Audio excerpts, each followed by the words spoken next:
Nos mataron a toda una familia completa. Nos dejaron sin vida, sin libertad. Y su cabello, sonrisita de su cabellito, ¿no? Y así como existe esa cadena de impunidad, de corrupción que se teje, así nosotros tenemos que crear esa red, esa cadena de justicia, esa cadena de dolores compartidos, esa cadena de visibilizar que esto no es normal. Ella trabajaba en un telemarketing. Era muy sociable, muy de muchos amigos. El hecho de que no tengamos dinero o que no tengamos a alguien que nos esté ayudando atrás de nosotros, no nos vamos a quedar con los brazos cruzados. La violencia feminicida se ha ido apoderando de México a tal punto que se ve como algo normal que decenas de mujeres, pero especialmente niñas y adolescentes, sean privadas de la vida día con día. Un problema en el que las autoridades solo vuelven a poner la mirada cada 25 de noviembre, día para la erradicación de la violencia contra las mujeres. A diferencia de las madres de las víctimas que no descansan sin importar la fecha, la hora o el lugar. Fátima Varinia Quintana Gutiérrez tenía apenas 12 años de edad la última vez que fue vista con vida por sus padres, la mañana del 5 de febrero del año 2015. Aquel fatídico día salió con rumbo hacia la escuela secundaria, ubicada en la comunidad de Santa María Solotepec, a una media hora de donde vivía, en Lupita, Casas Viejas, Estado de México, como regularmente lo hacía. Sin embargo, aquella vez fue diferente. Y es que al separarse de su amiga, cuando regresaba de estudiar, misteriosamente desapareció. Como siempre, volvió a casa a más tardar a las 3 de la tarde y eran las 3:30 de la tarde. El matrimonio conformado por Jesús Quintana y Lorena Gutiérrez comenzó a angustiarse por ella. Así que, solo un par de minutos más tarde, decidieron ir a buscarla, acompañados por sus otros 2 hijos, Daniel y Salma. Jesús preguntó por ella en todos los domicilios por los que pasó, pero todos le comentaron no haberla visto, o al menos la mayoría, pues José Juan Hernández Tecruceño, alias El Pelón, ni siquiera se tomó el tiempo para saludarlo, pese a que normalmente lo hacía. Lo mismo sucedió con Luis Ángel Atay de Reyes y con Misael, quienes vivían en la misma casa y que parecía recién terminaban de bañarse. No fue sino hasta que unas personas aseguraron haber visto pasar a Fátima por la casa de los hermanos Atay de Reyes que se sospechó de ellos. Lorena empezó a buscarla por el domicilio, en donde al avanzar se encontró con una especie de barranco que iba a dar a la carretera Naucalpan-Toluca. Ahí, al estar caminando y mover una rama, se vio de frente con la sudadera de su hija. Gritaba yo: Fátima, hija, por favor, grita, habla. Fátima, aunque sea muerta, pero te voy a encontrar, Fátima.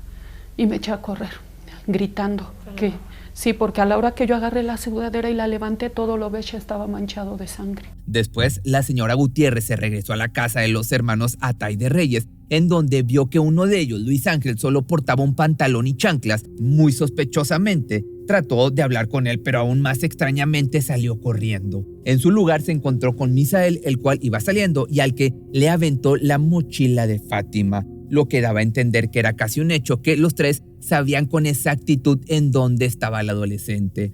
Al volver a la escena donde habían localizado la sudadera de Fátima, Lorena halló un cuchillo y demás pertenencias. Daniel, por su parte, encontró lo que parecía ser el tenis de su hermana, pero no era solo eso. Ahí estaba enterrada. Cuando alcancé a ver el tenis de mi hija, sentí algo que no les puedo explicar. Es un dolor que no tengo palabras para explicarles el dolor. Vi el tenis, un pedazo de calcetín de mi hija y su piel. Yo pensé que le habían cortado un pie y no era mi hija. Estaba destrozada. No se parecía en nada a mi princesa. Al llegar a la escena, la cruz de Naucalpan solamente pudo confirmar el deceso de la joven, pero entonces, presuntamente, los 3 sujetos habían interceptado a Fátima poco antes de llegar a casa, pero no tenían intenciones de dialogar con ella. Lo anterior, pues, la golpearon, la hicieron sufrir y se aprovecharon íntimamente de ella. La causa de su muerte se determinó había sido por un trauma craneoencefálico. Tras recibir la noticia, Lorena se fue inmediatamente a la autopista Naucalpan-Toluca y se paró justo en medio para bloquearla. Aseguró no iba a moverse hasta que las autoridades le ayudaran a obtener justicia para su pequeña. Un trailero, al que le conmovió a la mujer, detuvo su unidad y la cruzó para también evitar que los vehículos transitaran. Por fortuna, tanto José Juan como Luis Ángel y Misael ya habían sido atrapados por miembros de la comunidad, los cuales estaban a punto de lincharlos. Sin embargo, antes de que lo hicieran, Jesús y Lorena les pidieron que los entregaran a la policía, pues debían pagar en vida por lo que habían hecho. De manera que, al arribar, una patrulla se los llevó. Por desgracia, días después, Misael quedó en libertad. Supuestamente no había pruebas suficientes para encerrarlo, lo que obligó de nueva cuenta al matrimonio y a vecinos de Lupita Casas Viejas a bloquear la autopista, algo que además se sumó a amenazas por parte de seres queridos de los hermanos Ataide, que eran conocidos criminales.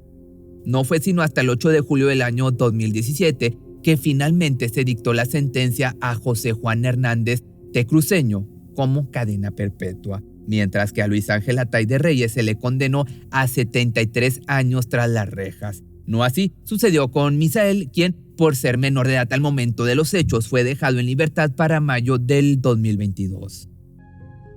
Estamos luchando porque Canadá nos dé el asilo, el refugio. Los quiero fuera, no quiero otra muerte más. No quiero otro hijo más asesinado. No quiero otro feminicidio más en mis hijas. A la fecha, Jesús Quintana y Lorena Gutiérrez siguen a la espera de medidas de reparación por el feminicidio de Fátima y a la vez pelean por justicia para Daniel, quien falleció a causa de una negligencia médica en Nuevo León, después de que le diagnosticaron ansiedad en el hospital universitario cuando en realidad tenía una úlcera. Valeria Gutiérrez era una niña de apenas 11 años de edad que se encontraba por su padre cuando de pronto comenzó a llover. Como el hombre llevaba una bicicleta y no quería que la menor se mojara, detuvo una unidad de transporte público y la subió. Una de las llamadas combis. Solo serían 6 o 7 calles hasta reencontrarse, pero lamentablemente no lo hicieron. Y es que el chofer aprovechó que la camioneta iba vacía para intentar hacerle tocamientos a la pequeñita que, como pudo, se defendió. Sin embargo, en medio de los forcejeos, su agresor la tomó del cuello y le hizo una llave, misma lamentablemente le terminó arrebatando la vida, pero las cosas ahí no concluyeron. Lo anterior debido a que el conductor, con toda la alevosía y ventaja, se aprovechó de Valeria, ya sin tener signos vitales. Por otro lado, el señor Gutiérrez siguió buscándola pensando que tal vez se había bajado más adelante. Incluso llegó a su casa para ver si de casualidad ya había llegado, mas lamentablemente no la encontró, de modo que, junto con su esposa, empezó a buscarla por calles de Nezahualcóyotl, en el Estado de México, pero como no tuvieron resultados, reportaron su desaparición ante la policía municipal. Las horas fueron transcurriendo sin noticias, inclusive ya con la presencia de la alerta Amber, protocolo, por cierto, para encontrar de manera eficaz a menores cuya localización se desconoce.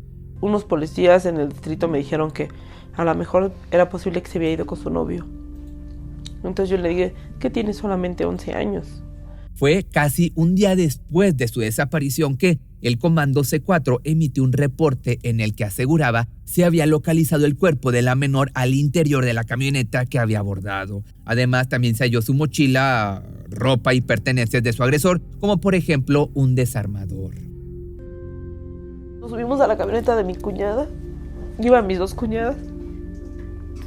Llegamos al lugar y cuando yo ya vi las bandas amarillas,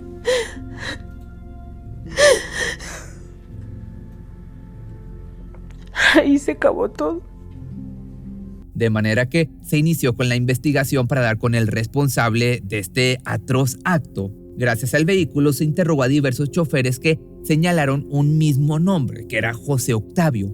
Agentes fueron tras él y una vez lo encontraron, intentaron detenerlo, pero trató de darse a la fuga. Por fortuna, lo lograron arrestar y hicieron cuestionamientos en torno a Valeria, pero simplemente ignoró todas y cada una de las preguntas.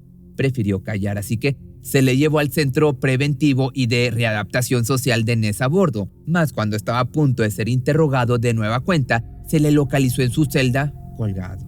Presuntamente, el hombre de 43 años de edad se había quitado la vida cobardemente gracias a una cuerda durante la madrugada. De las únicas medidas que se pudieron realizar, en consecuencia, solo estuvo la clausura temporal de la Ruta 40, la cual cubría el autobús que la menor subió o la combi. Ha quedado suspendida hasta que cubra cabalmente con la Ley de Movilidad y Transporte Estatal y garanticen que pueden brindar un servicio de calidad. Esto fue lo que informó a través de un comunicado la alcaldía. No me puedo subir al transporte, aún todavía tengo pavor. Yo estoy enfrente y yo ya me estoy imaginando lo que mi hija pudo haber sentido en el momento que se dio la vuelta a la combi. Lesbi Berlín Rivera Osorio, ese es el nombre de la chica de 22 años de edad, que fue localizada sin vida el 3 de mayo del año 2017, para sorpresa de todos, en un teléfono público de Ciudad Universitaria. Pero, ¿cómo es que una joven estudiante del Colegio de Ciencias y Humanidades y sin problemas había terminado de esta manera o había terminado ahí? Para contestar a dicho cuestionamiento hay que remontarse un día antes de ser encontrada sin signos vitales, más específicamente a las 5 de la tarde del 2 de mayo del año 2017 en Ciudad Universitaria. En aquel momento, Lesbi se hallaba acompañada por 2 jóvenes y su mascota. Los 3 o 4, si se cuenta también al animal de compañía, estuvieron alrededor de 3 horas en la zona, sobre todo en la Facultad de Odontología y en la de Química, aunque también en la explanada de Ciudad Universitaria, ello de acuerdo con cámaras de la Universidad Autónoma de México. Sin embargo, poco a poco se hizo de noche hasta que Rivera Osorio se quedó solamente con su perro y un hombre quien se presume era su novio, Jorge Luis Hernández González. Pese a que ya eran eso de las 4 de la mañana del 3 de mayo del año 2017, aún seguían en las instalaciones. De hecho, videos la muestran caminando aún por las facultades previamente mencionadas. Parecía se encontraba en un plan romántico, mas de pronto todo cambió. Y es que Lesbi, en un intento por abrazar a Jorge, recibió un codazo que le impactó presuntamente de lleno en el rostro, lo cual le hizo caer aparentemente desvanecida. A las 4:18 de la madrugada, las cámaras pierden al joven que supuestamente arrastra a su pareja en el llamado Camino Verde de CU, solamente para después, a las 4:34 de la madrugada, captarlo de nueva cuenta en soledad con el perrito de Rivera Osorio. Se le ve tambaleándose, aunque se desconoce el porqué. Hernández González, por otra parte, se pierde otra vez y vuelve a hacer acto de presencia a eso de las 5 de la mañana. Luego se va de la UNAM y regresa a las 3:16 de la tarde con todo y el animal de compañía de Lesbi. Pero todo lo anterior no se sabía. Salió a la luz en un juicio posterior en contra de Jorge Luis. Las primeras versiones de las autoridades señalaron la joven universitaria se había quitado la vida. Quieren terminar y concluir una investigación de la manera más rápida, más corta y que más vende. Se suicidó porque tenía problemas, porque como era una mujer, entonces hay días que están vulnerables, están mal, están desequilibradas. Algo que por supuesto nadie creyó. Era más que evidente que alguien le había arrebatado la vida. Las marcas en su cuerpo, signos de violencia. Solo la policía capitalina no lo veía así. Una vez que identificamos a mi hija, yo les dije que no, que ella no se habría suicidado. Y yo les hice énfasis en las lesiones. Les dije, mi hija presenta lesiones en el rostro. De manera que la investigación, a raíz de peticiones de la familia y protestas por parte de la comunidad estudiantil y demás ciudadanía, se reorientó, pero seguía sin ser considerado como un posible feminicidio. Estaba siendo investigado como un homicidio culposo. La Procuraduría era un verdadero caos en aquel momento y estaban quedando con evidencia todas las deficiencias que tenía. O sea, en el ridículo que estaban quedando y lo inútil que eran. Ello, sí, también se toma en cuenta el comunicado que se emitió por parte del Departamento de Comunicación Social de la PGJ a través de Twitter, ahora ex, donde se señalaba lo siguiente. Lesbi al momento de su fallecimiento estaba alcoholizada e intoxicada y además que no estudiaba. Como si esto fuera razón, ponle que fuera cierto, fuera razón para que le quitaran la vida. Por lo que el hashtag Si me matan se convirtió en tendencia inmediatamente. No fue sino hasta el 18 de octubre del año 2017 que el delito pasó de investigarse de homicidio simple culposo a feminicidio agravado, después de otra serie de protestas, claro, después de que le hicieran presión a las autoridades. Así, se vinculó a proceso a Hernández González, el único sospechoso que había. Los resultados de autopsia determinaron la causa de su fallecimiento. Había sido por estrangulamiento mismo, que había sido provocado por el cable de la cabina telefónica donde había sido localizada. Sin embargo, el juicio para conocer el castigo de Jorge Luis no dio inicio sino hasta 2 años después, el 10 de septiembre del año 2019. Durante las audiencias fue que se presentaron videos, testimonios y otras pruebas que buscaban se declarara al culpable o al acusado como culpable, pero finalmente la resolución tuvo lugar el 11 de octubre del mismo año. Se determinó que Jorge Luis Hernández González había sido el responsable de arrebatarle la vida a su novia y se le sentenció a pasar 45 años tras las rejas, con una indemnización de 377,000 pesos y pago de gastos funerarios por un monto de 47,957 pesos. Ellas ya no se pueden defender. Ellas ya no están aquí. Lo único que tienen ellas para defenderse sigue siendo su cuerpo vulnerado, su cuerpo lastimado. Todo eso es lo único que hay.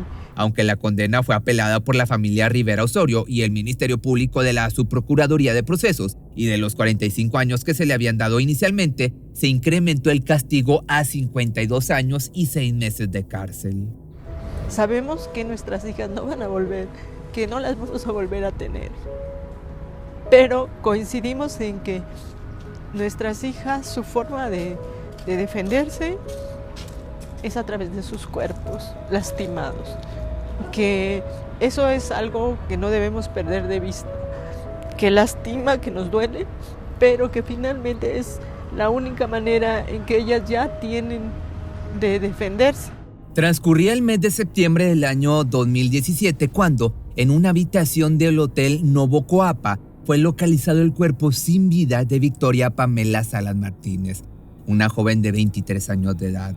Se hallaba en la regadera aún con el agua corriendo y tristemente con el cuello, pues se lo habían cortado.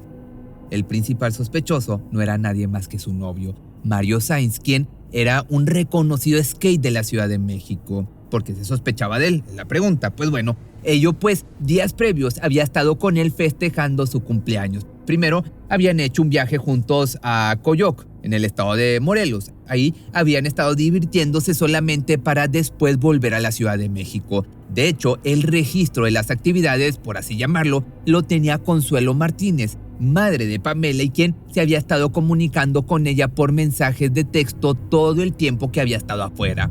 Hasta 2 horas antes de incomunicarse, por lo cual había reportado su desaparición ante las autoridades.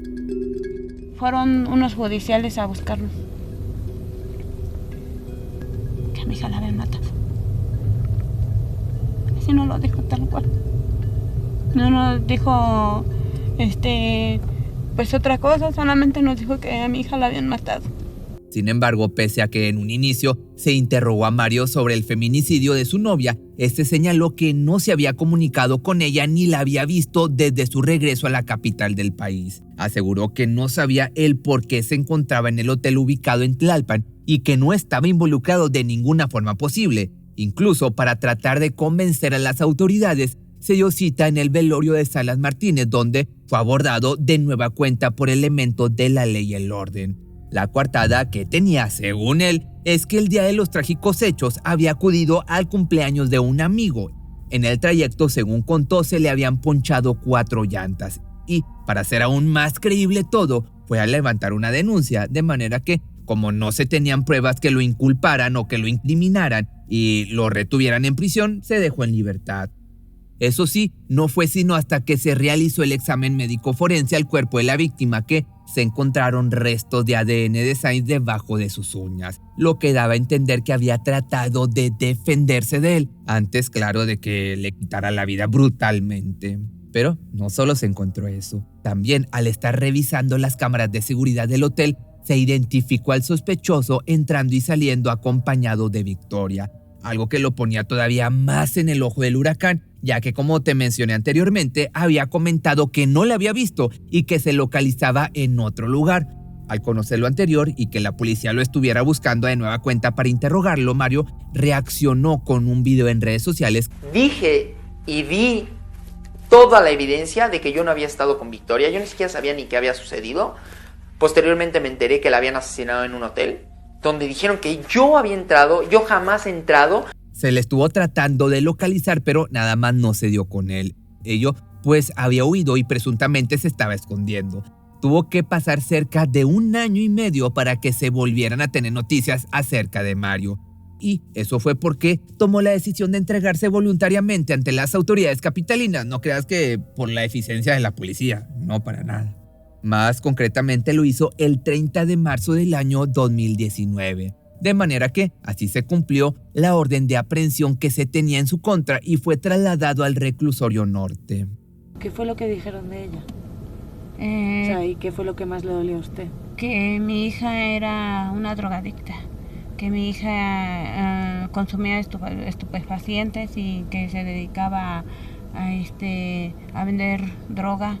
Ya con el avance en la investigación, se estableció que el skater había agredido a Victoria con un objeto punzocortante, solo para posteriormente abandonar su cuerpo en la habitación que ambos habían compartido. El juicio entonces comenzó y todos esperaban se le diera un castigo ejemplar a Sainz, algo que irremediablemente terminó sucediendo en abril del año 2022, cuando el acusado de feminicidio se le sentenció a 45 años tras las rejas. Pero no solo fue eso, ya que también se llegó a la conclusión que debía pagar un monto de 485,000 pesos en concepto de reparación del daño. Así como tenía que pagar los gastos funerarios de la familia Salas Martínez. Todos estaban entonces bastante satisfechos con la resolución, pero no así lo estaba Mario y su defensa, quienes buscaron una apelación. Querían por lo menos una reducción de la condena. Sin embargo, la misma fue ratificada en diciembre del año 2022. Yo pienso que, se lo voy a repetir, no sé qué pasaría realmente ahí en esa habitación, por qué motivo discutieron, pero de que ella se iba a salir, se iba a salir.